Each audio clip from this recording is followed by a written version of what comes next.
Depuis 2007, malheureusement, le déficit commercial s'est accentué de manière très importante, puisqu'en 2007, lors de ce premier rapport, nous avions globalement un déficit commercial de 30 milliards d'euros. Aujourd'hui, on atteint presque les 70 milliards.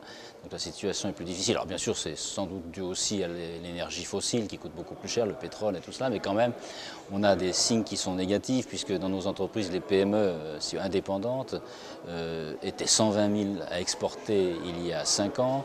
Elles sont aujourd'hui à peine 90 000 entreprises. Et en plus, ces entreprises qui représentent 84% des entreprises en nombre à l'exportation ne font que 18% du chiffre d'affaires à l'exportation. Donc on voit bien que ce sont des chiffres qui sont quand même très négatifs.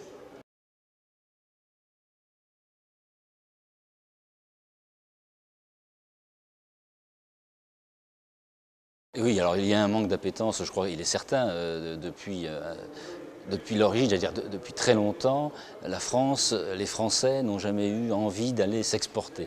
Par contrario par rapport aux Anglais qui, eux, dans leur tradition, ont été toujours de par le monde avec les colonies en Inde, etc. Donc il y a vraiment une envie à essayer d'inciter les chefs d'entreprise. Il faut qu'on incite nos chefs d'entreprise à aller à l'international.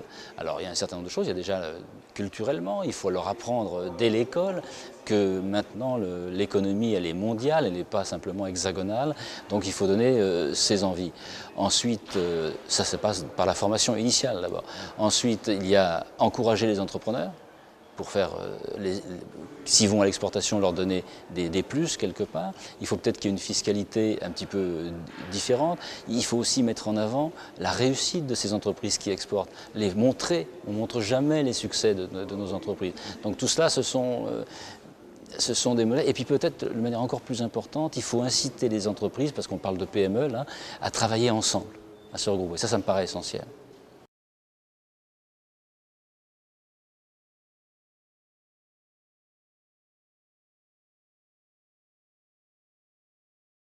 Il faut continuer l'effort qui a été fait depuis 2007. Je crois que l'ensemble des mécanismes d'aide à l'exportation se sont regroupés sous le nom de l'équipe de France de l'export. Ça me paraît effectivement très important. Ensuite, il faut, ça a déjà été fait en partie, clarifier les missions des uns et des autres. Je reprends particulièrement UbiFrance, si vous voulez, qui a repris à sa charge les missions économiques des ambassades de France, où il y avait un mélange assez complexe entre le régalien, le commercial, etc. Donc maintenant, c'est UbiFrance qui s'en charge, et on voit bien la différence. Il y a une dynamique commerciale maintenant dans ces missions avec UbiFrance qui est tout à fait extraordinaire. Après, je crois que redéfinir les rôles, ils sont à peu près définis. Peut-être augmenter celui d'Oseo, parce que Oseo est connu maintenant de toutes les entreprises, pour tous les financements possibles, et donc y compris la COFAS pourrait peut-être être regroupée.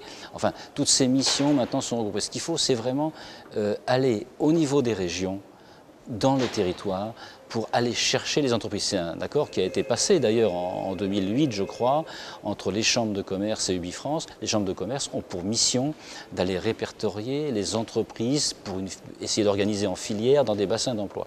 Donc ça, il y a encore un travail très important, parce que c'est seulement au début, ça a commencé, mais ce n'est pas suffisant. Là, il faut que les chambres de commerce, UbiFrance et les organismes divers travaillent dans ce sens. Il faut définir des filières pour lesquelles on est attendu à l'étranger et essayer d'emmener nos entreprises, non pas seulement dans les pays frontaliers de la France, mais également dans les pays qui ont une forte expansion, dans les BRICS. Ça me paraît essentiel d'aller dans ces pays-là, même si c'est un peu lourd. Donc regrouper des entreprises, leur indiquer quelles sont les filières qui peuvent aller dans quel pays, etc. Et à partir de là, on fera des progrès à l'exportation.